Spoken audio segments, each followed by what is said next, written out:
The head of the European diplomacy would like to come up with a proposal for an immediate collection. We are talking about a sum of 20 to 40 billion euros, and this collection should be made so that each state would contribute with some share of its own state budget. If we looked at Slovakia, it would be, let's say, 160 to 260 million euros, so I want to make it very clear to you that we will not vote for that, of course. Simply put, anyone who wants to help bilaterally, we will not defend it. It is a matter of the country. But when we are suffering, it is a matter of consolidation. I can't imagine that we have put $250 million in Ukraine for military exports, and Slovakia will steal half of it. I don't think there is any reason for that. If Ukraine has such a huge amount of aid, it cannot be a one-way road. Ukraine also has to have some duties in the direction of China, that's all. We only ask that we start talking about the renewal of gas transit, because in the other case, Europe is not competitive. I looked at the latest prices. It is about 45 euros for a megawatt hour of gas, which is 6 or 7 times more than in the United States.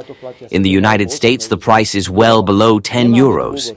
So tell me, how can we be competitive when we pay 45 for a megawatt hour, and the United States pays 7 or 8 euros for a megawatt hour? We have no reason, if it comes to the fact that in the end, there will be a change in the renewal of gas transit, also for the price, that we don't understand some things, for example, that there can't be an example. Well, if it can't be, it can't be. If the European Union thinks so.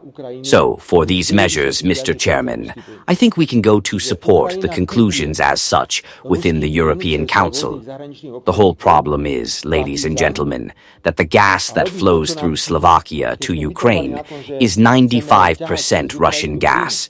So Ukraine buys Russian gas from various foreign traders, pays for it, and does what it has calculated for us.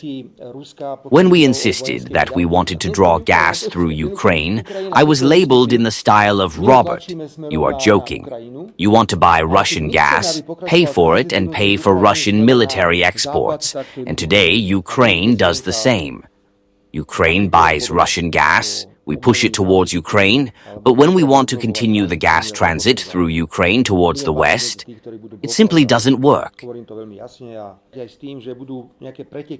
If there is no change in any way in the renewal of gas transit or the need to renew gas transit, I will block the conclusion. I will be among those who will block the conclusion. I will say it very clearly and without any hesitation. We can also assume that there will be some preemptive moves, some kind of inventions, such as the production of pink electric tanks, and this will be a consequence of the European security policy. Therefore, when it comes to those 800 billion, Mr. Vice President, unfortunately, we will not avoid it. The pressure of huge countries, the arms lobby, is so huge now. Everyone is shaking their hands because they know that the arms industry, just like the pharmaceutical companies, are going to make huge profits. You know what could be done in Europe for those 800 billion. But if Mr. Vice President allows us flexibility, if he allows us that exports that go above 2% will not cause destruction of various rules within the Pacto Rasto and stability, if we will be able to build hospitals, roads, we will be able to build bridges, then we can say very simply that if the budget of the Ministry of Defense is calculated at 300-400 million euros, it will be used to build a hospital. Why not? This is what we are ready to do. The topic of the beta law cancellation is being discussed repeatedly in Slovakia. And this is exactly what Mr. President Šimečka is saying. Are we able to agree on this? Or I hear from the outside world that you can imagine the beta law cancellation. We have a fundamentally different opinion. We cannot imagine the beta law cancellation for the Czech states within the European Union. Then they will not need us for anything. Then big countries will decide and we will only listen to what they tell us. That is why we say let's talk about foreign policy of the Slovak Republic in the light of new events. Foreign policy of the world is not static. We cannot answer for everything. We want to be good members of the EU and NATO. That is your answer. Don't say anything else. When the United States leaves NATO, it is after NATO. And when the EU decides to go in a double line, it is after the EU. But we still insist that our foreign policy is clearly based on membership in the current NATO and in the current EU, and this can fall apart in a minute. I am glad that in 1988 the Warsaw Pact fell apart, which is nonsense. And in 3 days it was after the Warsaw Pact, after 1989.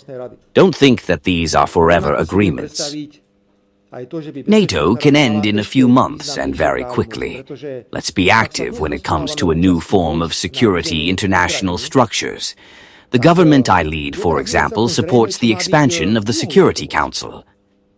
I can also imagine that the Security Council would have even more important powers. If we talk about the participation of troops in the territory of Ukraine, it is not yet clear what the role of these troops should be. Should they help Ukraine in the war?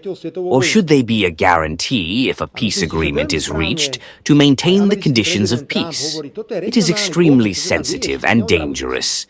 Here, someone is playing with the Third World War.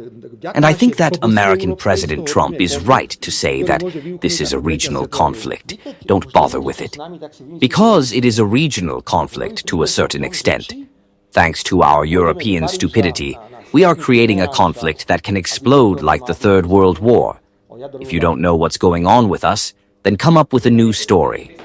The new story is whether we will go to Paris to meet the General Staff. And you know what this meeting is about the nuclear warhead. I don't want Slovakia to participate in the nuclear warhead of France. If you allow me, this is my answer. I have the right to do so. If you are the Prime Minister, you can go to the General Staff and accuse the French President, who wants to make a nuclear warhead for the whole of Europe.